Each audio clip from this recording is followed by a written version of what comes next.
शाम को नाज़रीन प्रोग्राम खबर से खबर में नादिया मिर्ज़ा में खुशामदीद। नाज़रीन इलेक्शन होने में यानी 8 फरवरी में एक माह से कम वक्त रह गया है, लेकिन दूसरी तरफ वो जो एक रिवायती इलेक्शंस की इंतखाबी मुहिम होती है, जो कहमा गहमी होती है, जो शोर शराबा होता है, वो हमें नज़र नहीं आ रहा। उसकी बहुत सारी वजूहत हैं। मेन पार्टीज़ को हम ले लेते हैं। पीपल्स पार्टी शायद इससे वाहिद जमात है जो खुलकर जलसे जुलूस भी कर रही है, इलाकों में विजिट भी कर रहे हैं। बिलावल भुट्टो जरदारी साहब शहर शहर भी जा रहे हैं। और लेकिन दूसरी तरफ अगर PMLN की हम बात करें तो उन्होंने बाकायदा तौर पर अभी इंतखाबी मुहिम का आगाज़ नहीं किया है। कुछ इतलात है कि शायद 15 से करेंगे, लेकिन क्या वजूहात हैं इस पर भी अभी पर्दादारी है कि वो अभी तक सड़कों पे या अवाम के पास क्यों नहीं निकले। मियां नवाज शरीफ साहब वापस आने के बाद भी नहीं निकले। फिर आ जाते हैं PTI के पास, तो PTI के साथ जो मसाइल हैं उसका जो इंतखाबी मुस्तकबिल अगर हम कहें या शायद सियासी मुस्तकबिल भी, वो इस सुप्रीम कोर्ट के कोर्ट में है वो बॉल कि उनको बल्ले का निशान मिलता है या बल्ले का निशान नहीं मिलता है। आज भी जो सारी कार्रवाई होती रही, इलेक्शन कमीशन ने जो पेशावर हाई कोर्ट के फैसले पर दोबारा से उन्होंने सुप्रीम कोर्ट का रुख किया था।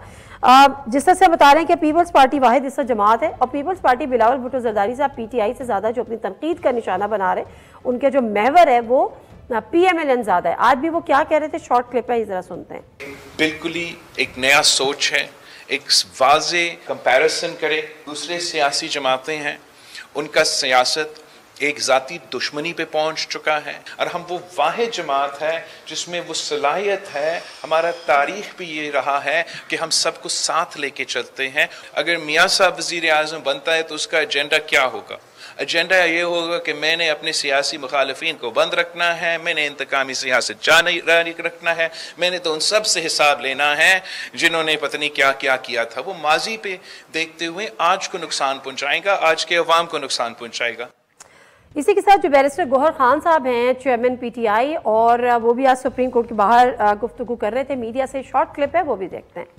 इलेक्शन कमीशन के पास 2 चश्मे हैं, एक वो जिस चश्मा लगा करके 175 पार्टीज को देखा जाता है और दूसरा वो जिससे PTI के इलेक्शन को देखा गया है। अगर आप PTI से बल्ला ले लो और इसी तरीके से इलेक्शन करा लोगे तो इस किस्म के सेनेटर आप खामखा लेके आएंगे जो कभी रेजोल्यूशन दे देते हैं कि आप इलेक्शन न कराओ। Election free, fair and transparent नहीं हुए और इसमें से सबसे पॉपुलर पार्टी को अगर आउट किया गया, दुनिया कभी आपकी इलेक्शन को नहीं मानेगी, आपकी जमहूरियत को कभी तस्लीम नहीं करेगी। बैरिस्टर गौहर साहब का कहना था कि अगर मोस्ट पॉपुलर पार्टी को आउट किया गया तो इलेक्शन के रिजल्ट्स दुनिया तस्लीम नहीं करेगी, उसको नहीं मानेंगे। हमारे साथ इंफॉर्मेशन सेक्रेटरी पाकिस्तान तहरीक इंसाफ रऊफ हसन साहब मौजूद हैं, उनसे जरा गुफ्तगू करेंगे। अस्सलाम वालेकुम रऊफ हसन साहब। रऊफ हसन साहब, अब कितनी उम्मीद बाकी बची है कि बल्ला बचेगा आपके पास? बहुत उम्मीद है कि बल्ला बचेगा। आज की कार्रवाई के बाद भी उम्मीद है? हाँ जी, बिल्कुल है। कानून और आइन का तकाजा है कि हर पॉलिटिकल पार्टी के पास एक सिंबल हो और मेरा ख्याल है कि हमारा सिंबल बल्ला है। उसके बगैर अगर हमें पुश किया गया इलेक्शंस में तो इलेक्शंस तो हम नहीं छोड़ेंगे, इलेक्शंस में तो हम हर सूल में हिस्सा लेंगे। लेकिन जैसा कि बैरिस्टर गौहर साहब ने कहा है कि इस किस्म के इलेक्शन को कोई कबूल नहीं करेगा। इस किस्म के इलेक्शन से जमहूरियत का फ़रोग़ नहीं होगा बल्कि जमहूरियत का कत्ल होगा। सो आई होप कि इस वक्त जो सुप्रीम कोर्ट के कांधों के ऊपर इंसाफ की उन्होंने इंसाफ का बोझ है और वो उसको डिलीवर करेंगे, पॉजिटिवली डिलीवर करेंगे और कानून और आइन के मुताबिक डिलीवर करेंगे। सर, अगर पहले तो मुझे बताएं, मैं इसके बाद में बात करती हूँ, लेकिन ये इंप्रेशन क्यों आया, हामिद खान साहब ने कहा कि मुझे वक्त दीजिए, ये इंप्रेशन ये आया कि आपकी जो वकला की टीम है दे वर नॉट प्रिपेयर्ड, ये क्या मामला था? देखिए, अभी वो डिटेल जजमेंट नहीं आई है। जब तक डिटेल जजमेंट ना आए तो आपने जो जिस तरीके से प्रेजेंट करना है अपना केस वो आप नहीं फाइनलाइज कर सकते। तो ये वैसे भी कल उन्होंने पिटिशन मूव की और उसी वक्त उन्होंने जल्दी में, जैसे कि उन लोगों को किसी ने एक्सेलरेट किया हुआ है, कोई पीछे कोई चार्जर लगा हुआ है उनके, तो फौरी उन्होंने दे दिया। हम सोच रहे थे कि शायद एक दिन के बाद देंगे, लेकिन हम डिटेल जजमेंट का इंतज़ार कर रहे थे। मेरी हामिद खान साहब से कल रात को भी सेशन हुआ था, आज भी उनसे मुलाकात हुई है। तो ये नहीं है कि वो प्रिपेयर्ड नहीं थे, बल्कि सिर्फ ये है कि वो अपने जो उन्होंने अपने आर्ग्यूमेंट्स देने थे वो प्रिपेयर नहीं कर सकते जब तक कि डिटेल जजमेंट ना आए। अच्छा, एक जगह उन्होंने ये भी कहा कि ये इलेक्शन कमीशन जो है उसके पास तो ये राइट ही नहीं था कि वो ये अपील में जाता, क्योंकि ये तो फिर फरीक जाता। ये चीज सामने क्या वजह थी? क्योंकि उन्होंने ही फैसला आपका किया था, बल्ला उन्होंने छीना था, पेशावर हाईकोर्ट ने उसको स्ट्राइक डाउन किया, तो वो दोबारा आगे चले गए। वो डिस्टिंक्शन जो होती है कॉन्स्टिट्यूशनल बॉडी और स्टैट्यूटरी बॉडी, वो आप उनको एक लीगल कॉन्टेक्स्ट में उसको हाईलाइट कर रहे थे। स्टैट्यूटरी बॉडी जो होती है उसके पास अपील का कोई राइट नहीं होता।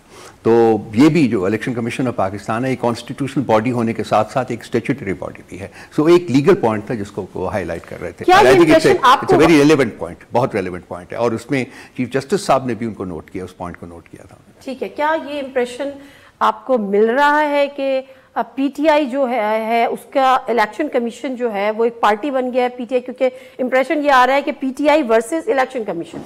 देखिए, ये हकीकत है कि इलेक्शन कमीशन का जो कॉन्डक्ट रहा है, उस वक्त भी जब कि हुकूमत हमारी थी, उस वक्त भी इनका बहुत पार्टिजान कॉन्डक्ट था। मैं खुद भी था, हुकूमत का हिस्सा था, सो मैंने अपनी आंखों से देखा हुआ है, मैंने बाकायदा तौर के ऊपर इसको स्टडी भी किया हुआ है। और हुकूमत के जाने के बाद तो वो आपने कहा कि पार्टी बन गया। पार्टी बन जाना तो एक छोटी सी बात है एज़ कम्पेयर टू जो सब कुछ वो कर रहे हैं। ऐसा लगता है कि वो उनका एजेंडा है, एक एजेंडा उनको दिया गया है या उन्होंने खुद डेवलप किया है। I would not like to comment on that. वो ये है कि पीटीआई को उन्होंने इलेक्शन एरीना से बाहर रखना है, और अगर इलेक्शन में हम अपनी डिटर्मिनेशन की वजह से चले भी जाते हैं तो हमारे बाजू पाँव हर चीज जो है वो कटी होगी। So यही कुछ इलेक्शन कमीशन के कोई personal grievances? I don't think so. I don't think so. Then what? I don't think so. क्यों उनका एजेंडा है किसी और पार्टी के साथ नहीं है, पीटीआई के साथ क्यों? ये पीएमएलएन के लोग हैं, उन्हीं के लोग हैं। I hope you know that. Saeed Mehdi का सन इन लॉ है ये, so I know that. I know them very well. That is the reason. So obviously there's a huge bias here. A huge bias here. ठीक है, तो आप यकीनन pan I wish के everybody knows कि जी आप चाहते हैं कि ज़ाहिर बल्ला ही मिले, और उसकी अपनी एक अहमियत भी है, सिंबॉलिकली भी, अदरवाइज भी। लेकिन अगर नहीं मिलता then what? Plan B, plan C, plan B क्या है अगर बल्ला छिन जाता है तो? हमारे पास दो बैकअप प्लान हैं जी। एक ये है कि किसी और पॉलिटिकल पार्टी का प्लेटफॉर्म इस्तेमाल करें। किसी से बात 3 से 4 बात भी हुई भी है, बात फाइनलाइज भी हो चुकी हुई है। 3 या 4 पार्टीज हमारे पास इस वक्त मौजूद हैं जिनका प्लेटफॉर्म हम इस्तेमाल कर सकते हैं। नंबर 1। नंबर 2, हमारे पास दूसरा ऑप्शन है कि हम इंडिपेंडेंस को सपोर्ट करें। हम ये भी कर सकते हैं कि इन 3-4 पॉलिटिकल पार्टीज के साथ उनके रिस्पेक्टिव जो एरियाज ऑफ स्ट्रेंथ है, पॉलिटिकल स्ट्रेंथ है, उनके उस हद तक हम उनके साथ इत्तेहाद करें। और अगर हमें कोई और पार्टी सूट करती है किसी और एरिया में या किसी और प्रोविंस में, तो उसके साथ वहाँ इत्तेहाद कर लें। सिमल्टेनियसली ये दो जो बैकअप्स हैं, यानी कि पॉलिटिकल पार्टीज के साथ इत्तेहाद करना, उनका प्लेटफॉर्म यूज़ करना, और इंडिपेंडेंस को सपोर्ट करना, इनको आप मिला के भी कर सकते हैं। जहां हम इंडिपेंडेंस को सपोर्ट करना जो है, हमारे पास पावरफुल कैंडिडेट्स हैं, स्ट्रॉन्ग कैंडिडेट्स हैं, उनको सपोर्ट कर सकते हैं, बाकी इनसे इत्तेहाद कर सकते हैं। ये जो बैकअप ऑप्शंस हैं, इंडिपेंडेंस का तो ऑब्वियसली हमने स्टडी कर लिया हुआ है, इवेलुएट कर लिया हुआ है कि कौन कौन है, और जहाँ तक ये इन पार्टीज़ का है तो ये पार्टीज़ हमारे पास मौजूद है। इंडिपेंडेंट तो इजीली मैनेजेबल भी है ना, बाद में आप कैसे उनको पकड़ते रहेंगे कि वो पार्टी पॉलिसी पे चले, आपको आपके साथ लॉयल रहें, ये बड़ा मुश्किल नहीं हो जाएगा आप लोगों के लिए? मैंने आपको इसीलिए एक लफ्ज़ इस्तेमाल किया था कि ऐसे इंडिपेंडेंट्स जो कि हमारे साथ बहुत देर से खड़े हैं, बहुत ज़्यादा उनकी लॉयल्टी जो है वो बियॉन्ड क्वेश्चन है, शायद हम उनको एज इंडिपेंडेंट सपोर्ट करें। लेकिन उसके बाद आप रिजर्व सीट्स क्लेम नहीं कर सकते? वो बहुत बड़ा मसला है जी। 223 सीटें हैं और 223 सीटों के ऊपर हमारा क्लेम जो है वो ख़त्म हो जाएगा, और वही इन इटसेल्फ सबसे बड़ी इलेक्टोरल धांधली होगी वही। अब 223 सीटों के ऊपर अगर एक पार्टी का क्लेम ख़त्म हो जाता है तो फिर तो आपको मतलब आपको लिटरली सारे जो सीटें हैं वो लेनी पड़ेंगी, तो फिर ही आप कहीं फिगर करेंगे। सो ये सारे जो ऑब्जेक्टिव्स हैं उनके इलेक्शन कमीशन के, I mean with the support of other people you know who are actually calling the shots, so एक इंस्ट्रूमेंट बना हुआ है इस वक्त तो इलेक्शन कमीशन। वो कौन सी पॉलिटिकल पार्टीज हैं जिनका प्लेटफॉर्म आप यूज कर सकते हैं? मैं इस वक्त नहीं डिस्कस कर सकता। बात हो गई है लेकिन? हाँ जी, बात हो गई है। I have been part of those, some of those. अच्छा, लेकिन अभी आप वो डिस्क्लोज नहीं कर सकते? I would not like to, because उनकी इजाज़त भी लेनी पड़ेगी, और मेरा ख्याल है कि कल का दिन है, कल शाम तक शायद हम इस बारे में कोई हतमी फैसला करके ऐलान भी करते हैं। अच्छा सर, कुछ जगहों पे ये इंप्रेशन भी आया कि जी पीटीआई हाईजैक हो गई है, बहुत सारे पुराने नाम आप लोगों ने पीछे कर दिए हैं, वुकला के हाथों चली गई है। वो वुकला से अगर बात करो ना तो सब एक दूसरे को फिंगर पॉइंट कर रहे होते हैं कि वो इस्टेब्लिशमेंट का है, वो प्लांटेड है, वो बेकाबा है। ये वाले मामला पार्टी में किस तरह से आप लोग आगे जाके कंट्रोल करेंगे? Is it the right impression कि party has been hijacked? Not at all. Party hijack Khan साहब रन कर रहे हैं, अभी भी पार्टी वही रन कर रहे हैं, तो हाईजैक किसने करनी है? खान साहब ने हाईजैक करनी है, अगर उन्होंने करनी है तो हमेशा से उनके पास थी। अब आज भी उनके पास है। बैरिस्टर गौहर साहब उनके बिहाफ के ऊपर कंडक्ट कर रहे हैं पार्टी को, मैनेज कर रहे हैं पार्टी को, और वो बड़ा अच्छा मैनेज कर रहे हैं। He is settled into his settle very comfortably और बहुत अच्छा काम कर रहे हैं।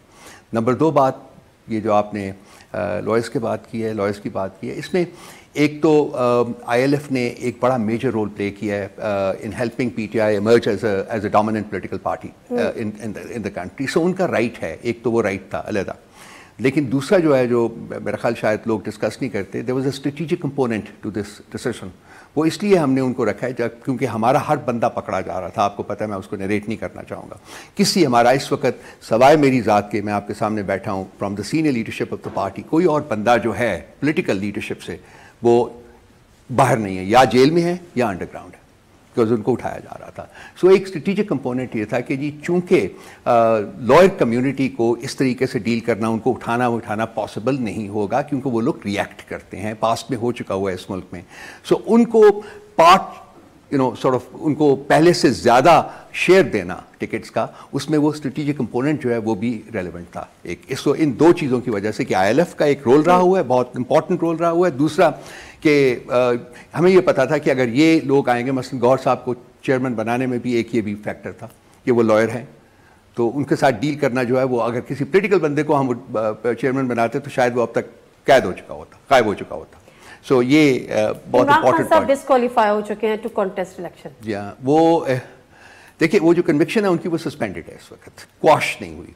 हमें उम्मीद है कि अनकरीब क्वाश हो जाएगी। सो वो इलेक्शन होने से पहले, अब मुझे उसके मुज़म्मरात का नहीं पता कि 13 तारीख है, कल आखिरी तारीख है, फाइनलाइज हो जाएगी, तो शायद उसके बाद उनकी जो नॉमिनेशन पेपर है वो सबमिट ना हो सके, तो उस सूरत में वो बाई इलेक्शन से आ सकते हैं, उसका कोई प्रॉब्लम नहीं है। That is not an important factor. क्या बातें हैं आपकी पार्टी से शेर अफजल मरवत साहब ने कहा कि जी उनका जो है वो चीफ जस्टिस पर अदम एतमाद है।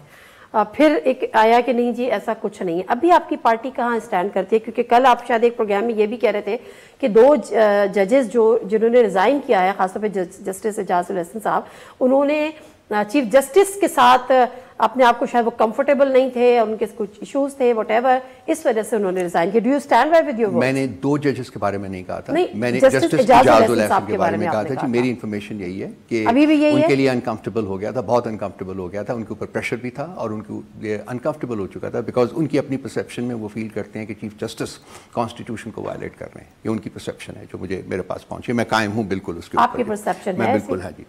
आपने पूछा है मरवत साहब के बारे में, तो मरवत साहब के कुछ थोड़े से मसाइल थे, वो स्टेटमेंट्स कुछ दे रहे थे जो कि इमरान खान साहब की इंस्ट्रक्शंस के मुताबिक नहीं थे।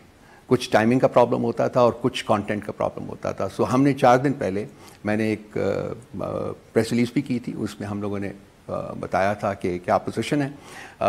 इमरान खान साहब के मैसेजेस आइंदा से सिर्फ और सिर्फ बैरिस्टर गौहर जो है वो उनको लेने, उनके पास लेके भी जाएंगे और उनके मैसेजेस बाहर भी लाएंगे।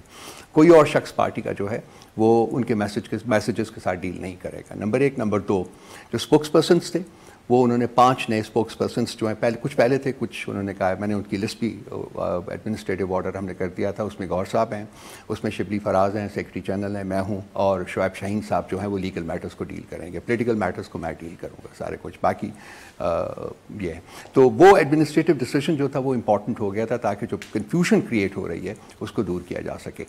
मैं उनका स्टेटस बता देता हूँ, he is not a senior vice president of the party, क्योंकि जो इलेक्शंस हुए हैं अभी उसमें वो सीनियर वाइस प्रेसिडेंट नहीं इलेक्ट हुए, जो और ना ही वो स्पोक्स पर्सन है इस वक्त पार्टी के। I just want to make it clear, मैं इस वक्त I want to make it clear. So वो जो भी गुफ्तगू करते हैं वो उसकी रिस्पॉन्सिबिलिटी पार्टी नहीं ले सकती, वो अपने तई अपना उनका एक पर्सनल ओपिनियन। जुलूस कर रहे हैं, वर्कर्स कन्वेंशन कर रहे हैं, किस कैपेसिटी में? पर्सनल कैपेसिटी में वो कर रहे हैं। अगर पार्टी उनको कोई असाइनमेंट देगी वो सामने आ जाएगी। ये नहीं कि हमने पार्टी ने उसको असाइनमेंट नहीं देनी, लेकिन इस वक्त उनका जो स्टेटस है वो मैंने आपके साथ शेयर कर लिया। वो पर्सनल कैपेसिटी में इस वक्त जो है वो पर्सनल कैपेसिटी में अपनी स्टेटमेंट दे रहे हैं, उसमें पार्टी ओन अप नहीं करेगी उसको। ये हमने उस अपनी कम्युनिकेशन में ये बताया भी था, ये हमने डाला भी था। पार्टी उनको मना क्यों नहीं कर रही? क्या पार्टी के बिहाफ पे स्टेटमेंट्स? अगर हमें डैमेज नहीं करती तो ठीक है, करते रहें जी, जब डैमेज करेगा तो हम लोग उसका। अच्छा सर, सबसे ज्यादा जो आपने इलेक्शन की चूंकि बात की, तो सबसे ज्यादा जो इशू रेज हुआ वो ये कि जो चीफ जस्टिस ने भी बार बार आज की कार्रवाई में कहा कि अनअपोज्ड आपको पेशावर ही मिला, जाके आप पेशावर के छोटे से इलाके में आपने इलेक्शन करा लिए, आप पेशावर हाई कोर्ट में चले गए, अनअपोज्ड आपके चेयरमैन ये वो सारे सिलेक्ट हो गए या इलेक्ट हो गए। क्या जरूरत थी जब आपको पता था कि यू आर इन आईज, तो फिर आप लोग जरा तैयारी से जाते। देखिए 20 दिन हमें मिले थे सिर्फ, नंबर 1। नंबर 2 बात, हमारे virtually on a daily basis हमारे लोग किडनैप हो रहे थे, पोस्ट डिसअपेरेंसेस में आ रहे थे, पकड़े जाते थे। यहाँ हमारे पास कोई सिक्योरिटी प्रोटेक्शन देने के लिए तैयार नहीं था। हमें सिर्फ पेशावर में सिक्योरिटी प्रोटेक्शन मिला, और ये आज हामिद साहब ने अपनी प्रेजेंटेशन में कहा है कि हमें पेशावर क्यों जाना पड़ा। और इसलिए उन्होंने, और जो वहाँ की जो लोकल एडमिनिस्ट्रेशन थी उनके पास हमारे लेटर भी गए हुए हैं, उनको पता था कि हमने कहाँ करना है। उन्होंने जब हमें इंश्योर किया प्रोटेक्शन, सिक्योरिटी प्रोटेक्शन, तो हमने वहाँ किया। दूसरी बात, खान साहब के मुकाबले के ऊपर कोई उनके ग्रुप जो ये उनका पैनल था ना, तो उसके ऊपर कोई खड़ा होने की मतलब कोई चांस ही नहीं होता, ऐसा नहीं होता। नंबर 1 बात। नंबर 2 बात, आप मुझे आज उनको कहा गया है, वो बल्कि मैं लिखूंगा भी उस सिलसिले में, कि इलेक्शन कमीशन से पूछा जाए कि आज तक पाकिस्तान की इलेक्टोरल तारीख में जितने भी इलेक्शंस के रिजल्ट्स उनको इस पास डिक्लेयर हुए हैं, क्या वो सारे के सारे एक पैनल की जीत नहीं थी? तमाम, I can bet on that. कोई एक जो है वो ऐसा नहीं है, स्वाय एक इलेक्शन जो कि मैंने as secretary of the PTI election commission किया था, जो इंटर पार्टी इलेक्शन हुआ था 2011-2012 में। 18 महीने लगे थे उस इलेक्शन को करने में। That was a genuine intra party election. हम यूसी लेवल पे गए थे, वहां से हमने वो शुरू की थी voting and came up to the national level. Otherwise तमाम इलेक्शंस जो आते हैं एक कमरे में होते हैं और वो एक पैनल प्रेजेंट किया जाता है, वो पैनल जो है वो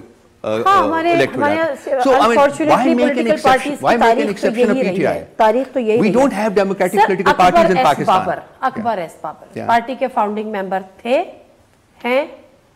मेंबर नहीं हैं।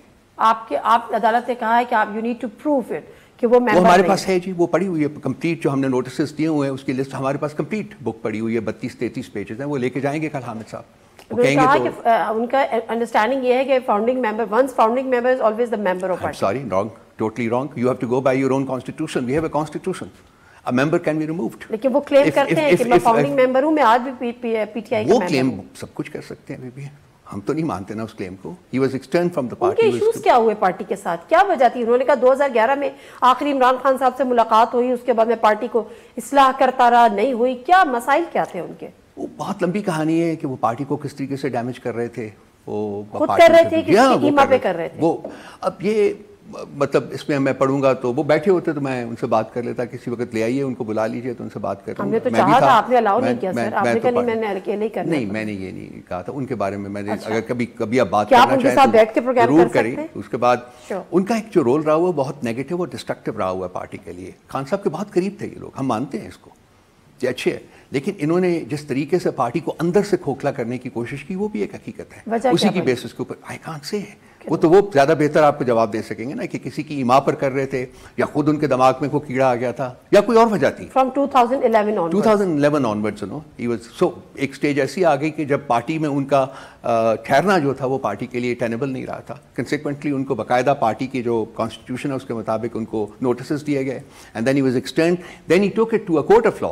कोर्ट ऑफ लॉ में बाकायदा वो मुकदमा चलता रहा। फिर हमारी तरफ से वो खत्म है, इस वक्त खत्म हो चुका हुआ है, वो पार्टी में नहीं है। दूसरी बात है कि अगर वो क्लेम करते हैं, कोर्ट ऑफ लॉ का कोई डिसीजन है फिर आपके पास? वो हामिद खान साहब के पास होगा, वो लेके जाएंगे जो कुछ भी है कल वो लेके जाएंगे कोर्ट ऑफ लॉ में। देखिए दूसरी बात है कि अगर वो क्लेम करते हैं कि मैं पार्टी का मेंबर हूं, ठीक है, तो उनका राइट बनता था कि वो इलेक्शन में हिस्सा लें। अब हमने अपना जो नोटिस लगाया हुआ था पीटीआई ऑफिशियल के ऊपर एज वेल एज जो कि हमारा सेंट्रल सेक्रेटेरिएट है उसके बाद भी हमने नोटिस लगाया हुआ था कि नॉमिनेशन फॉर्म्स जो है वो 3 बजे तक एक्सेप्ट किए जाएंगे ऑन दैट गिवन डे। ठीक है, मैं पार्टी के ऑफिस में उस वक्त मौजूद था। I was sort of one of the people responsible for all that. ये 3 बजे तक नहीं आए, ठीक है, ये कोई 4:30 पौने 5 के दरमियान वहां आए हैं अपने टाउट्स के साथ और चंद मीडिया के लोगों के साथ आए और बाहर खड़े रहे हैं, अंदर नहीं आए, बाहर खड़े रहे हैं, इन्होंने फुटेजेस बनाई हैं और चले गए।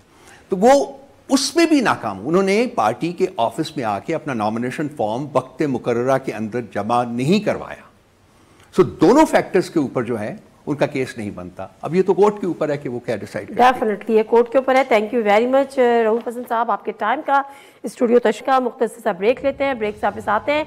अकबर एस बाबर साहब हमारे साथ मौजूद है, उनसे ज़रा जानने की कोशिश करेंगे कि उनके इशूज़ आखिर 2011 से पार्टी के साथ हुए क्या, जिस बिना पे वो ये चाहते हैं कि पार्टी पे बल्ले के निशान के साथ इंतखाबात में ना उतरे। स्टे विद अस।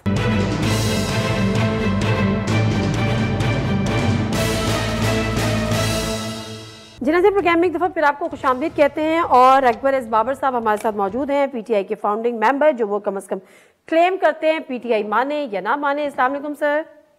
वालेकुम अस्सलाम। सर आप कहते हैं मैं फाउंडिंग मेंबर हूं and one the founding member always the founding member, लेकिन आपके पास इसका कोई प्रूफ है? पीटीआई कहती है कि हमने आपको पार्टी से निकाल दिया था, नोटिस सर्व किए थे और मामला कोर्ट ऑफ लॉ में भी गया था। आपके पास प्रूफ है कि आप अभी भी पार्टी के मेंबर हैं, जो आपने कल अदालत में भी पेश करना है? बिस्मिल्लाहिर्रहमानिर्रहीम। लगता है आपने आज सुप्रीम कोर्ट की प्रोसीडिंग्स को सुना नहीं तवज्जो से। आज सुप्रीम कोर्ट में जो प्रोसीडिंग्स थी उसमें ये मामला आया, कल भी आएगा, लेकिन ये कि ऑनरेबल चीफ जस्टिस ने पीटीआई के जो वकील थे और वो है पुराने फाउंडिंग मेंबर हैं, हामिद खान से ये पूछा कि क्या अकबर एस बाबर जो हैं वो फाउंडिंग मेंबर हैं, तो हामिद खान ने तस्लीम किया कि Akbar S Babar founding member है। उन्होंने कहा कितने मेंबर थे? उन्होंने कहा कितने मेंबर थे फाउंडिंग? उन्होंने कहा जी 8-10 मेंबरान थे। तो आज पूरी कौम के सामने और हाईएस्ट लीगल फोरम जो सुप्रीम कोर्ट है उसमें जब इनके अपने जो सीनियर तरीन वकील हैं उन्होंने ये कह दिया कि मैं फाउंडिंग मेंबर हूँ, बल्कि एक जज साहब ने तो ये भी रिमार्क दिया कि फाउंडिंग मेंबर कभी मेंबर नहीं रह सकता।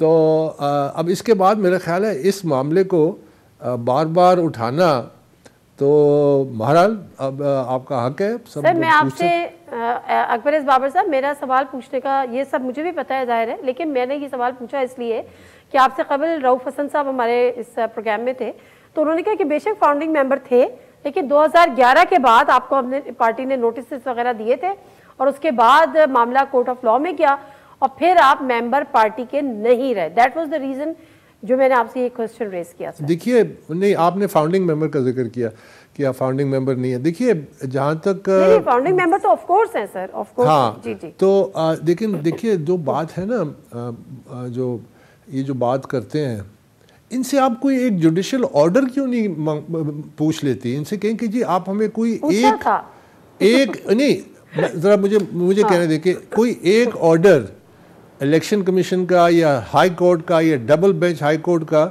जिसमें कहा हो कि ये मेंबर नहीं है। मेरे पास 2 फैसले हैं इलेक्शन कमीशन के, मई 2017 और मई 2018, जिसमें लिखा है कि Akbar S Babar is a member of Pakistan Tehreek Insaf and there is no evidence contrary to it. किसी किस्म का कोई एविडेंस इन्होंने प्रोवाइड नहीं किया। उसके बाद single bench Islamabad high court का उसका फैसला बाकायदा सुप्रीम कोर्ट में नोट कराएगा कि ये फैसला है, इसमें लिखा है कि ये मेंबर है। फिर डबल बेंच फिर उसका सुप्रीम कोर्ट में हनीफ अब्बासी केस में मेरी मेंबरशिप का जिक्र है पैराग्राफ नंबर 54 में। तो आप अंदाज़ा लगाइए कि ये जो बार बार कहते हैं, आप प्लीज़ उनसे सिर्फ ये पूछिए कि जी आपके पास कोई ऐसा फैसला है जिसमें लिखा है कि जी ये पार्टी के मेंबर नहीं है, अदालती फैसला, तो हम आपकी बात मान जाएंगे। जब तक हम आपकी बात कैसे तस्लीम करें? मैंने उनसे पूछा था, उन्होंने कहा कि कल अदालत में पेश करेंगे, तो लेट्स सी क्या करते हैं पेश। बट अकबर एस बाबर साहब, आप फाउंडिंग मेंबर है, तो फाउंडिंग मेंबर की जो एक पार्टी के साथ जो association, loyalty, affiliation, sincerity, everything जो होती है, आप क्यों चाहते हैं कि पार्टी के से बल्ले का निशान छिन जाए और पार्टी तितर बितर हो जाए, इलेक्शन से इसे कॉन्टेस्ट ना कर सके, मुकाबला ना कर सके लोगों अपनी ओपोनेंट का? देखिए, सबसे पहले तो आप इसमें क्लियर हो जाएं कि जो लॉयल्टी होती है सबसे पहले अपने मुल्क से होती है। और चर्चिल से किसी ने पूछा कि आपकी लॉयल्टी ट्री क्या है, उन्होंने कहा सबसे पहले मेरे जो शहरी हैं, मेरे हलके के लोग हैं, मेरा मुल्क है, मेरी पार्टी की जो है बहुत नीचे आती है। पार्टी जो लॉयल्टी है वो सबसर्विएंट है to the loyalty to the country. हमने पाकिस्तान तहरीक इंसाफ जो है ये जो बनाई थी, आज जबकि तस्लीम किया, और मैं उसका फाउंडिंग जो कॉन्स्टिट्यूशन लिखा गया था वो फ्रेमर्स में से मैं हूँ। हमने इसको एक जमहूरी जमात बनाना था, हमने इसको एक इदारा बनाना था, हमने इसको रिवायती सियासत से हट के बनाना था। अब वो ड्रिफ्ट कर कर कर कर कर करके इस नहज तक पहुंच चुकी है कि यके बाद दीगरे इस पार्टी पे ऐसे लोगों ने कब्जा किया जो इसका काबा किबला ही चेंज करके रख दिया। तो मैं पार्टी को नुकसान नहीं पहुंचाना चाहता। याद रखिए कि मेरी जंग जो है वो ये है कि इंट्रा पार्टी इलेक्शंस एक बुनियादी आईनी हक है और उस हक को पे डाका डाला गया, उस हक को यूसर्प किया गया। ये हर जमात का ये फ़र्ज़ है कि वो अपने वर्कर्स के मर्जी से अपनी क़यादत का इंतखाब करे। यही वाहिद तरीका है कि हमारी सियासी जमातें जो हैं वो इंडिविजुअल और फैमिली कंट्रोल से आज़ाद हों। और आज उन बातों की तजदीद भी हुई, बहुत सारी ऐसी बातें कही गई जिससे ये साफ जाहिर होता है कि देखिए डेमोक्रेसी जो है अगर एक सियासी जमात में आप एक्सेप्ट नहीं करते या नहीं लाते, फिर आप डेमोक्रेसी के चैंपियंस कैसे बनते हैं, फिर आप लेवल प्लेइंग फील्ड के कैसे चैंपियंस बनते हैं जब आप अपने वर्करों को, अपने मेंबरान को लेवल प्लेइंग फील्ड देने से डिनाई करते हैं। तो ये है वो जंग। बल्ला जो है वो इसलिए दरमियान में आया कि बल्ला एक कानून जो है वो कनेक्ट हो गया है कि जी जब तक आप इंट्रा पार्टी शफाफ इलेक्शन नहीं कराएंगे, अगर आप नहीं कराएंगे तो उसके नतीजे में आपका इलेक्शन सिंबल जाएगा। तो लेकिन मेरा फोकस बिल्कुल ठीक है, लेकिन आप ये समझते हैं, आप बहैसियत फाउंडिंग मेंबर ये समझते हैं कि इस वक्त ये जो वक्त है, क्योंकि अब इलेक्शन होने वाले हैं, अगर पीटीआई के पास जिसके आप फाउंडिंग मेंबर हैं बल्ला नहीं हुआ तो ये इस पार्टी का सियासी मुस्तकबिल, इंतखाबी मुस्तकबिल सब दाव पे लगाए? देखिए अब ये बात के लिए भी छोड़ी जा सकती है ना। हाँ जी बिल्कुल। अब देखिए इसमें ये बात है कि आप दो तीन चीज़ें आप ज़रा जहन में रखिए। एक तो ये कि ये जो मामला है इलेक्शन का इंट्रा पार्टी का, ये आज का नहीं है, ये 1.5-2 साल से चल रहा है इलेक्शन कमीशन और पीटीआई के दरमियान। उस वक्त मैं फरीक नहीं था।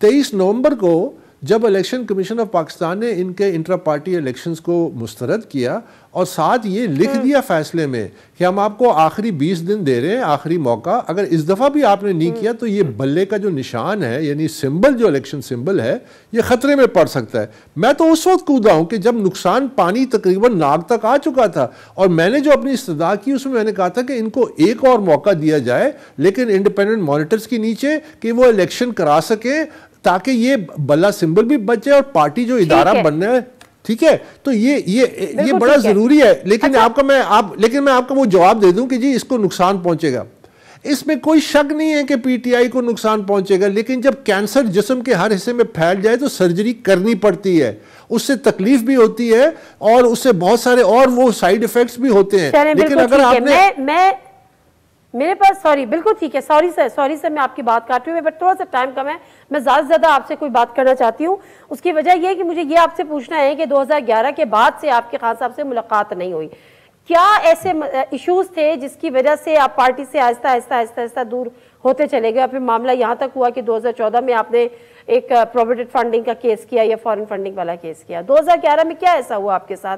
उससे तो पार्टी कोई बूम मिल रहा था। देखिए ये बड़ा अच्छा सवाल है और ये खैर मैं इसका जवाब भी दे चुका हूँ कि पार्टी पॉलिटिकली मेरे नज़दीक 2011 में पीक कर रही थी और इमरान खान का एक मुझे टेक्स्ट मैसेज मिला था जो इमरान खान के अपने वकील हैं अनवर मंसूर खान, जिन्होंने इलेक्शन कमीशन में वो पढ़ के सुनाए। मैंने नहीं पढ़ के सुनाया, मैंने वो चीज़ें प्राइवेट रखी हुई थी। उस टेक्स्ट मैसेज में इमरान खान साहब क्या कहते हैं कि I pandered you, I force you to take more responsibilities, you were the number 2 in the party, यानी मैंने ज़बरदस्ती तुम्हें जिम्मेदारी देता था। तो एक पार्टी पीक कर रही है, इक़्तिदार नज़र आ रहा है और उसका नंबर 2 जो जिसका फाउंडिंग चेयरमैन उसको खुद डिक्लेयर कर रहा है कि आप नंबर 2 है पार्टी में, तो वो ये सब कुछ क्यों दाव पे लगाएगा? क्योंकि मुझे और मैंने वो फिर तमाम मसाइल जो थे सितंबर 11 2011 में 7 पेज का एक लेटर लिखा पार्टी के फाउंडिंग चेयरमैन को, जो कि अदालती रिकॉर्ड का हिस्सा है, जिसमें मैंने कहा कि पार्टी के अंदर मेगा करप्शन हो रही है, यहाँ रियल एस्टेट माफिया बन चुका है। मैंने लोगों की निशानदेही की, मैंने कहा यहाँ इलीगल फंडिंग हो रही है, मैंने कहा यहाँ मनी लॉन्ड्रिंग हो रही है, मैंने कहा इसकी इन्वेस्टिगेशन करनी चाहिए, otherwise we will be in serious legal jeopardy. हमारी credibility as a political party जो है वो डैमेज होगी क्योंकि हमने ये काम नहीं करने, हमने ये सोसाइटी को जो इस्लाह के रास्ते पे जवाब क्या मिला सर आपको खान साहब का? उसका जवाब मुझे ये मिला कि मुझसे सारे ओहदे ले लिए गए। जिस तरह जस्टिस वजी ने पीटीआई के इंट्रा पार्टी इलेक्शंस को जब रद्द किया, जिनको उन्होंने खुद लगाया था, और उन्होंने कहा इसमें करप्शन हुई है, तो क्या वो नतीजा निकला? उनकी मेंबरशिप सस्पेंड कर दी गई, मुझसे मेरे ओहदे ले लिए गए। लेकिन मैं तो हारने वाला नहीं था, मैंने 3 साल इंतजार किया। फिर मैंने कहा नहीं, मेरा देखिए, मैंने जो शुरू में आपको जवाब दिया, मेरी लॉयल्टी इस मुल्क से है सबसे पहले। ये पार्टी बहुत नीचे आती है। मैं उस वक्त समझ गया था कि इस मुल्क से एक बहुत बड़ा धोखा होने जा रहा है, और ये धोखा और फ्रॉड जो है, मैं इसका हिस्सा नहीं बनूंगा, और मैं पूरी कोशिश करूंगा। कमीशन सेक्रेटरी थे? मैं उस वक्त वाइस प्रेसिडेंट था जी, मरकजी सेंट्रल वाइस प्रेसिडेंट थे 2011 में, और जब आपने ये निशानदेही की तो आपसे ओहदा ले लिया गया जी, पार्टी से भी निकाल दिया? पार्टी से अगर निकाला होता तो फिर मैं सारे अदालती फैसले मेरे हक में कैसे आते कि आप मेंबर हैं पार्टी के। ठीक है, ठीक है। अब आपको क्या लगता है कि बल्ला रहेगा पीटीआई के पास? आज की कार्रवाई के बाद आपका क्या अंदाजा है, क्या आपकी रीडिंग है? देखिए, मैंने 8 साल फॉरेन फंडिंग केस किया, और मैं उन 8 सालों में मैंने कभी भी इलेक्शन कमीशन के फैसले को प्रिडिक्ट नहीं किया। वो इसलिए कि हमें अपने इदारों का एहतराम करना चाहिए, हमें अपने इदारों को मजबूत करना चाहिए, और सुप्रीम कोर्ट एक हाईएस्ट फोरम है।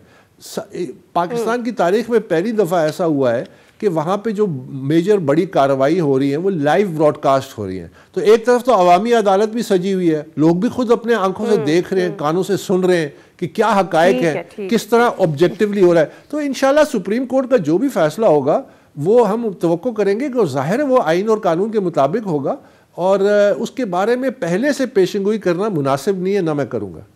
चल ठीक है, thank you very much Akbar इस बाबर साहब। टाइम का बात यही है कि उनका कहना यही है कि बहरहाल मैं तो पार्टी के साथ लॉयल था, लॉयल हूँ, लेकिन कुछ ऐसी चीज़ें थी जिसमें मेगा करप्शन थी, मनी लॉन्ड्रिंग थी। 2011 में जब उसकी निशानदेही की तो मुझसे ओहदे भी वापस लिए गए और मुझे साइडलाइन किया गया, और जब से अब तक की सूरत हाल हमारे और आपके सामने है। मुख्तसर सा ब्रेक, वापस आते हैं। पीएमएलएन के क्या मामला चल रहे हैं, इलेक्शन कैंपेन कब स्टार्ट हो रही है, मुनर्रिफ अरकान को एक दफ़ा फिर टिकट्स दे दिए गए हैं, इसकी क्या कॉस्ट पे करनी पड़ेगी? सेनेटर डॉक्टर आसिफ किरमानी साहब हमारे साथ मौजूद होंगे, उनसे बात करेंगे।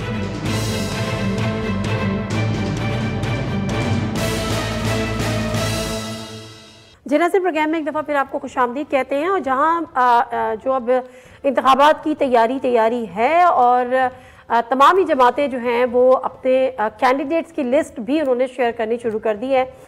इसी तरह से पीटीआई की भी आज हो गई है, कल पीएमएलएन की हो गई थी। लेकिन टिकटों के मामले में पार्टी के अंदर काफ़ी ज़्यादा इस वक्त जिसको कहना चाहिए कि गर्मा गर्मी थोड़ी सी है, कुछ लोग नाराज़ हैं, कुछ लोग खुश हैं, पार्टी क़यादत मुश्किल में है। लेकिन अगर हम पीएमएलएन की बात करें तो पीएमएलएन वो जमात है जो कहती थी कि जी हम लोटों को वोट नहीं देंगे। उसके अलावा जब पिछली दफ़ा बाई इलेक्शन हुए थे जुलाई में, हमें याद है, तो उस भी उनका एक बड़ा बैड एक्सपीरियंस हुआ था, एक बड़ा बैड टेस्ट, और उसके बाद फिर तौबा हुई थी। लेकिन वो तौबा एक दफ़ा फिर शायद ख़त्म हो गई, भूल गई। एक दफ़ा फिर उन्होंने तकरीबन 10 के करीब मुनहरिफ अरकान को टिकट्स दे दिए हैं, जिसको लेकर पार्टी के अंदर थोड़ा सा एक दफ़ा फिर एक बैड टेस्ट यकीनन डेवलप हुआ है। सेनेटर डॉक्टर आसिफ किरमानी साहब हमारे साथ मौजूद हैं, पीएमएलएन के बड़े सीनियर रहनुमा हैं। डॉक्टर साहब जी, अस्सलाम वालेकुम जी। अस्सलाम वालेकुम जी। डॉक्टर साहब मुझे याद है जब लास्ट टाइम आपसे बात हुई थी तो आपने कहा था, आपने अपनी ज़ाती राय दी थी कि मैं इस हक में नहीं हूं कि मुनर्रिफ अरकान को या इस तरह से दिया जाए, या कम से कम पुराने लोगों पर उनको तरजीह दी जाए। लेकिन आपकी ज़ाती राय एक तरफ, जो पार्टी के डिसीजन और पार्टी पॉलिसी आई है उसमें तकरीबन 10 के करीब मुनर्रिफ अरकान को एक दफ़ा फिर टिकट, क्या मजबूरियाँ क्या है? क्या पहले से वादे किए हुए थे जो अब वफा करने थे? बिस्मिल्लाहिर्रहमानिर्रहीम। शुक्रिया नादिया बीबी। बिल्कुल, मैंने जो बात कही थी मैं अब भी उस पर कायम हूँ। मेरी अब भी, आज भी जब मैं आपसे बात कर रहा हूँ, मेरी यही ज़ाती राय है। लेकिन चूंकि जाहिर है जब वोट ऑफ नो कॉन्फिडेंस हुआ था लास्ट गवर्नमेंट के खिलाफ, तो उसमें जिन लोगों ने फैसिलिटेट किया उनके साथ उस वक्त पार्टी की क़यादत ने ज़ाहिर वादे किए थे, और आज उन्होंने अपने वादों का पास किया।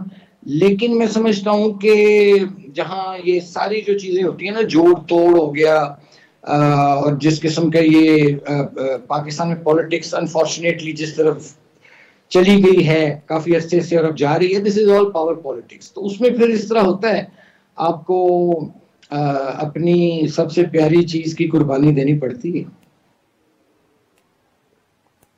सर ये पावर पॉलिटिक्स है, इसका मतलब ये है कि कॉम्प्रोमाइज्ड है। मतलब वो जो नवाज शरीफ साहब कहते थे मैं नजरियाती हो गया हूं, तो वो सिर्फ एक बात थी, एक बयान था, हकीकत से उसका कोई ताल्लुक नहीं है, क्योंकि दौरा पावर पॉलिटिक्स का है। क्योंकि गुलाम सरवर जैसे लोग जो ये कहते, यहां तक उन्होंने कहा, और फिर जो नुकसान हुआ आपके सामने है, बड़ा आप लोगों ने क्रिटिसाइज किया PIA के पायलट्स के हवाले से जिन्होंने बयान दिए थे, और नवाज शरीफ साहब के भी एक अलग एक्सट्रीम पे जाके उन्होंने बातें की, और इसी तरह से राजा रियाज साहब। तो सर इसमें नजरियाती सियासत तो नहीं हुई ना फिर ये?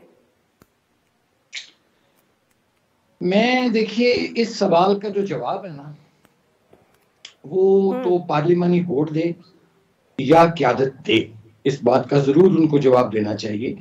लेकिन ये नजरियाती या गैर नजरियाती वाली बात नहीं है। पाकिस्तान में मुझे बताइए, नजरियाती सियासत तो कायदे आजम के रहलत के बाद से खत्म हो गई थी। उसके बाद से तो पावर पॉलिटिक्स हो रही है, मनी पॉलिटिक्स हो गई। फिर तो जब आप ये चीजें आपके सामने हों, तो फिर आपने अगर वादे भी किए हैं लोगों से, तो अगर वो वादे पूरे ना करें तो फिर आपको कहा जाएगा जी वादा खिलाफी है। लेकिन मैं समझता हूं कि जो लोग भी 5-10 टिकट से महरूम हुए हैं, उनको कहीं ना कहीं अकोमोडेट किया जाएगा। लेकिन जिन साहब का आपने भी पर्टिकुलरली नाम लिया, जिन्होंने PIA का बेड़ा गर्क किया, मुझे बहुत अफसोस हुआ, धचका लगा है मुझे कि इस किस्म के लोगों को, और जिस किस्म की उन्होंने जुबान इस्तेमाल की है हमारी क़यादत के बारे में जी, तो मैं यही कह सकता हूँ, नादिया बीबी मेरी बड़ी पतली गर्दन है, याद रखिए मैं मिडिल क्लास का आदमी हूँ, और लेकिन डरता मैं खुदा से हूँ, उसके सिवा मैं किसी से नहीं डरता। मैं यही कहूँगा दिस इज वेरी अनफॉर्चुनेट कि एक ऐसे शख्स को टिकट दिया गया है जिस शख्स की को ना जुबान पे काबू रहा माजी में, जिस किस्म की उसने जुबान दराजी की, वो एक अलहदा फैक्टर है। और जिस तरह उस शख्स ने PIA का जो बेड़ा गर्क किया, जो रही सही PIA की साख थी, उसको तबाह किया, आज वो शख्स जौन सा है वो टिकट पे हमारे इलेक्शन लड़ रहे हैं। मैं इसे अनफॉर्चुनेटली कहूँगा जी। वेल ठीक है, बिल्कुल दुरुस्त की फरमा रहे हैं। जाहिर सी बात है, ऐसे डिसीजन से पहले भी पार्टी ने कॉस्ट पे कर थी। लेट्स सी कि अब पार्टी इसकी कॉस्ट पे करती है नहीं करती है, लोग इसको एक्सेप्ट करते हैं या नहीं करते हैं, PMLN का वोटर इसको एक्सेप्ट करता है या नहीं करता है। सर मैं आगे चलती हूँ, बड़े सवालात उठे अब तो जाके, शायद ऑफिशियली तो अभी भी नहीं आया कि नून लीग का प्लान क्या है, इंतखाबी मुहिम कब से चला रही है, कौन जलसे करेगा। 1 महीने से भी कम वक्त देखा जाए तो अब रह गया है इलेक्शंस होने में, लेकिन वो कैंपेन नजर नहीं आ रही। नवाज शरीफ साहब आवाम में नहीं निकले, मरियम नायबा आवाम में नहीं निकली, वजूहात क्या है? देखिए मैं इसमें बड़ा कोर्स करूं कि हमेशा हर इलेक्शन में, मैंने 2008, 2013 और 2018 का इलेक्शन जो है वो नवाज शरीफ साहब को असिस्ट किया है। तो कैंपेन जो हमारी थी, जो 2013 की मैं बात कर लूं, अगर 18 में तो खैर हमें कैंपेन करने की उतनी इजाजत ही नहीं इतनी दी गई और इतनी स्पेस ही नहीं थी। मैं 13 की बात करता हूँ कि उसमें भी मुझे याद है कि जो मैंने प्रोग्राम तरतीब दिए थे वो हार्डली 2 वीक्स टाइम था, 15-20 दिन थे जिसमें नवाज शरीफ साहब के हमने 15-20 जलसे किए थे। अब भी बहरहाल आपकी जो सवाल का जवाब वो ये है कि 15 जनवरी से पार्टी की जो क़यादत है, नवाज शरीफ साहब, शहबाज शरीफ साहब और मरियम बीबी जो हैं और दीगर रहनुमा जो हैं, वो 15 जनवरी से स्केड्यूल आ गया है। वो मेरा ख्याल मीडिया में उन्हें देना चाहिए, और 15 जनवरी से इंतखाबी मुहिम का आगाज हो रहा है। अच्छा, तो आप नहीं समझते कि ये देर है, या फिर मेंटली प्रिपेयर्ड है इस चीज़ के लिए कि जी हम ही जीतेंगे और हमें ही जितवाया जाएगा? लोग ये बात कर रहे हैं, पीपल्स पार्टी ये बात कर रही है। नहीं, मैं नहीं समझता। अब देखिए, जो नवाज शरीफ साहब के वापसी से, उनके वापस आने से पार्टी को बहुत बहुत सहारा मिला है, और उसकी रिफ्लेक्शन आप देखिए। अभी आजकल वो गैलप का सर्वे हुआ जिसमें उन्होंने बताया है कि PMLN is leading in Punjab, अगर सर्वे जो हुआ है गैलप का। तो मैं समझता हूँ मियां साहब के आने से जो एक मायूसी थी वर्करों में या वोटरों में या सपोर्टरों में, वो खत्म हो गई है। एक उम्मीद सी जी उठी है। तो मैं समझता हूं कि इंशाल्लाह ताला ऐसी कोई बात नहीं है, टाइम इतना ही होता है इलेक्शन का। वैसे भी जिस तरह की गैर यकीनी सूरत हाल रही है कि सुबह कोई कहता था इलेक्शन हो रहा है, कोई नहीं हो रहा, सो मच सो के देखिए ना सेनेट में उस दिन एक करारदाद पेश की गई है जिसकी नून लीग ने मुखालफत की। आज मैंने सुना है कि एक और सेनेटर साहब तशरीफ ले गए हैं सेनेट में, उन्होंने रेजोल्यूशन सबमिट कराई है जी कि इलेक्शन मुलतवी किए जाएं। तो इन सारी चीजों के जो मिले जुले फैक्टर्स हैं उससे आपको शायद ये परसेप्शन हो, लेकिन मैं समझता हूँ इलेक्शन की जो एक्टिव कैंपेन होती है जिसको इलेक्शन फीवर बोलते हैं वो 2-3 हफ्ते का ही चलता है, ज्यादा नहीं होता। जनाब मुख्तसर सा ब्रेक, और ब्रेक के वापस आते हैं, प्रोग्राम का सिलसिला यहीं से जारी रखेंगे।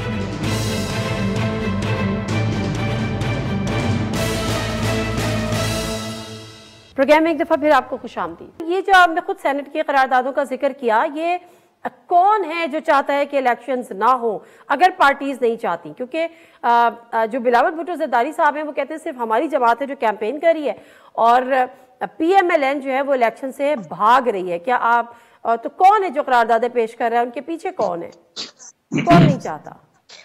देखिए पहली बात तो नादिया बीबी बहन ये है कि कैंपेन उसी वक्त शुरू की जाती है जब उम्मीदवारों का तयन हो जाए और फाइनल टिकटें हो जाएं। आज के दिन तक तो टिकटें जारी हो रही हैं, कल तक प्रोसेस मुकम्मल हो जाएगा, उसी के बाद ही इलेक्शन कैंपेन शुरू की जाती है। चूंकि बिलावल साहब का पंजाब से बहुत अरसे से राब्ता टूटा हुआ था तो उन्होंने जरा जल्दी शुरू कर दी। बहरहाल मैं तो उनको भी वेलकम करता हूँ पंजाब में, बिलावल भुट्टो को भी, and I wish him all the best.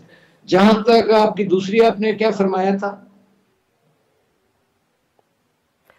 मैं ये पूछ रही थी आपसे कि जो बिलावल भुट्टो जरदारी साहब कह रहे थे कि ये जो PMLN जो है वो इलेक्शन से भाग रही है, जो करारदादें आ रही हैं सेनेट में उसके ताने बाने शायद उनसे मिल रहा है। नहीं, वो तो देखिए क्लैरिटी थी। वो उस दिन हमारा सेनेटर जो थे एक मौजूद वहां, एक तो वो बड़ी ही अजीबो गरीब इजलास था कि नॉर्मली जुमे को तो इजलास एडजर्न हो जाता है, ये प्रोरोग हो जाता है बिफोर नमाज, लेकिन उस इजलास को जारी रखा गया ये कह करके जी, क्योंकि हमास के वो आए हुए थे कोई वहाँ लीडर कि जी को पैलेस्टाइन पे तकरीरें होनी है, तो कुछ लोगों ने तकरीरें मेंबरान ने कहा हमने करनी है, तो चेयरमैन साहब ने कहा कि जी आपको जुमे के बाद हम कर लेते हैं। और लेकिन अक्सरियत लोगों की जा चुकी थी, मैं भी मौजूद नहीं था उस दिन वहां सेनेट में, तो मैं मेरी निजी मसरूफियात थी, तो वो वहां एक लोकल लोगों ने उसको सारा मैनेज किया। मुझे नहीं पता अब इसके पीछे कौन है, लेकिन ये जो आज दोबारा इसको रेजोल्यूशन जो मैंने पढ़ा है, अब मुझे नहीं पता, आई एम नॉट श्योर, मैंने चेक नहीं किया कि एक और जो इंडिपेंडेंट ग्रुप के सेनेटर साहब हैं मोज़ेस, उन्होंने भी ये कोई करारदाद जमा कराई है मुलतवी की। तो मैं समझता हूँ कि लेकिन इसकी कोई लीगल बाइंडिंग नहीं है। कई करारदादें आती हैं जाती हैं असेंबलियों में, सेनेट में, लेकिन उसकी कोई लीगल बाइंडिंग नहीं है। लीगल जो वही चीज है, ठीक है कि जी इलेक्शन की डेट जो सी है वो अनाउंस हो चुकी है और हम सबको चाहिए कि 8 फरवरी को इंश्योर करें तमाम पॉलिटिकल पार्टीज के इलेक्शन टाइम पर हों। सर, नून लीग ने बाकायदा तौर पर, एक तो नारेबाजी तो अपनी जगह ना, सियासी बयानात अपनी जगह, लेकिन बाज़ाब्ता तौर पर उन्होंने वजीर आजम के लिए किसको नामजद किया है, कर दिया है अभी तक? देखिए, जो पार्टी की, to be very honest with you, जो पार्टी की जो ख्वाहिश है ना, मतलब पार्टी के वोटर की, पार्टी के सपोर्टर की, पार्टी की जो लीडरशिप है, वो तो नवाज शरीफ साहब को चाहती है कि अगर अल्लाह ताला उन्हें मौका देता है PMLN को इलेक्शन में, उनको वाज़ेह अक्सरियत हमें अल्लाह देता है इंशाल्लाह, तो हमारे वजीर आजम तो कल भी नवाज शरीफ साहब थे, आज भी नवाज शरीफ साहब है, परसों भी नवाज शरीफ साहब होंगे।